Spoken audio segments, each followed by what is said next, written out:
right, a new political war broke out this week, and it's not the Democrats fighting the GOP or the other way around. It's two familiar and outspoken Republicans going after each other.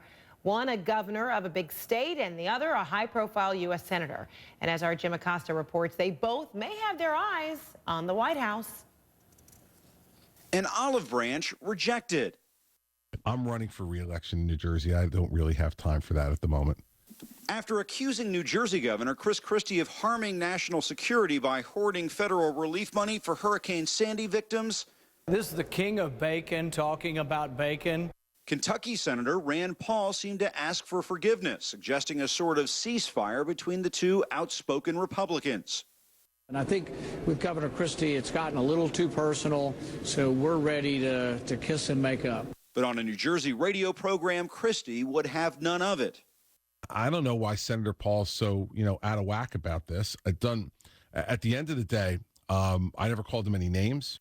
It all began last week in what could be the first shots fired in the battle for 2016. Christie slamming Paul for his criticism of government surveillance.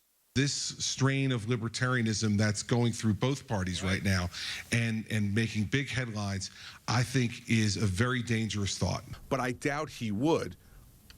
Because most Washington politicians only care about bringing home the bacon so that they can get reelected. The back and forth continued right onto CNN's The Situation Room. Attacking me isn't helping the party, he's hurting the party.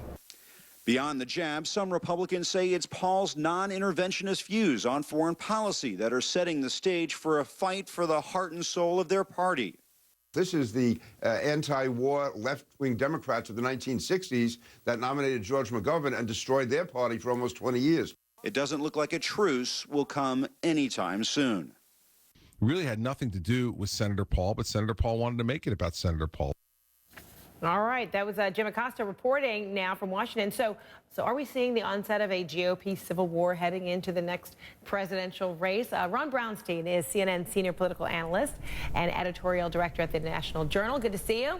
Good to see you, Fred. And David Boaz is the executive vice president at the Cato Institute, also joining me from Washington today. Good to see you as well. Hi.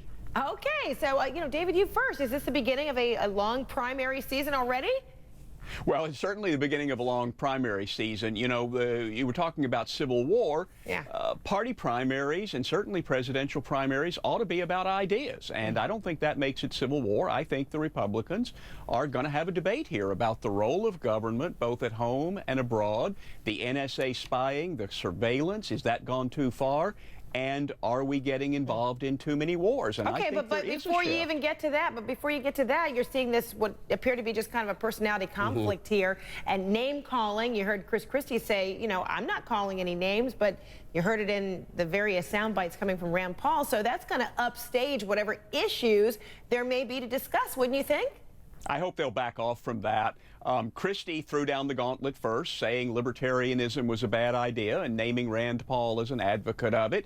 And then they both got into it. And Christie, of course, has this reputation for tough talk. And I guess Rand Paul has shown he's not going to back down from that. But I think they will move away from the personal jabs. And we need to have a debate on the role of government, when it's a good idea to get involved in wars overseas. How far do we go in surveillance and spying and those sorts of things? And we haven't had that debate. All right, well, somehow it seems like people will have to get on track if that has to be the mantra, Ron. So how do you get to that point if there becomes kind of this infighting of personalities or style, or what is it that's going on here?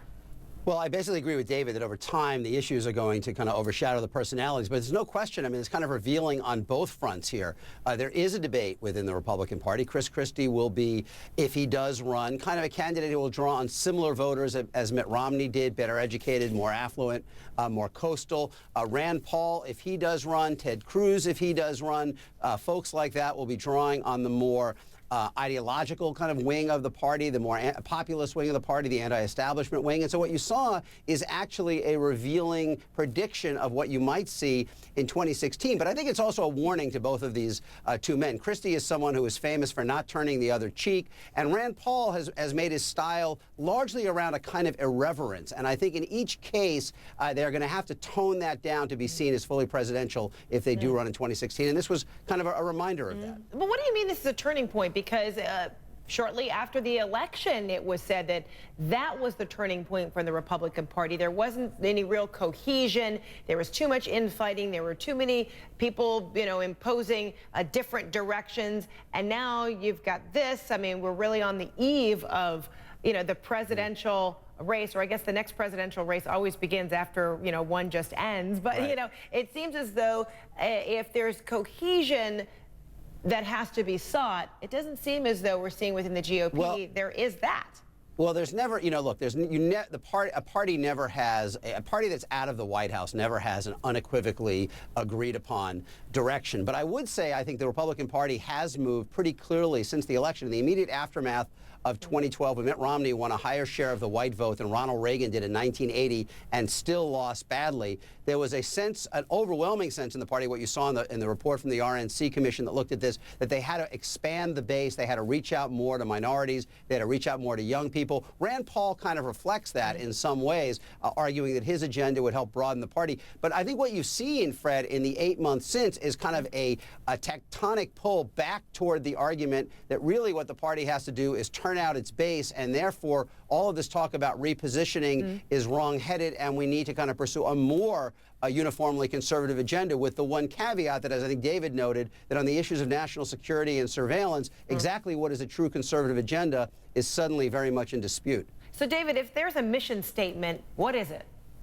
Well, I think that there is clearly a libertarian shift in American politics these days, and it runs from issues like gay marriage and marijuana legalization to the opposition to Obamacare, concern about deficits and overspending. And to me, the Democrats are not well positioned for a lot of those issues, including the NSA spying issue.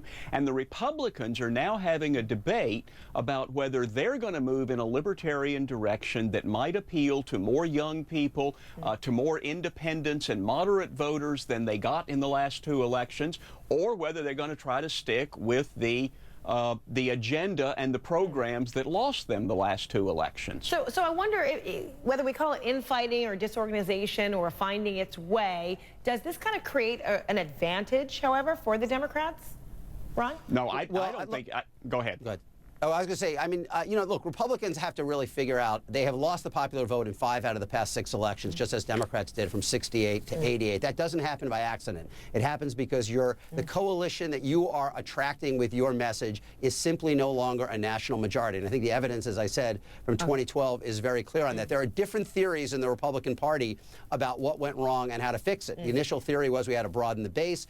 I think the new theory is we can win, even relying almost entirely on white voters, by just turning out more of the base. And I think what David is suggesting is right. There will be an argument in 2016 about where libertarian ideas fit in. But the challenge is that the voters that he's talking about, young voters, independent voters, have not been big players in the Republican primaries. 60% of the total electorate in 2012 in those Republican primaries were over 50. So if Rand Paul is going to be a serious candidate, he's going to have to bring in people who don't normally vote in primaries, and that is not easy to do. So David, let me let you have the last word on that then. Well, I think that's right. It does mean if somebody like Rand Paul wants to win the Republican nomination, he'll have to get new people to come into the primary. But I'll tell you what, in 2008, the Democrats had a long presidential primary in which there were no actual policy differences discussed. I'd rather see 1,000 days of a Republican primary where we discuss different approaches to government. All right. David Boaz, maybe your wish will be granted. Ron Brownstein? 1,000 days. Woo. No, not a chance, huh, Ron? Okay. All right, well, we'll see. You guys inform us if it happens. Thanks so much. Good to see you both, gentlemen. Thank you.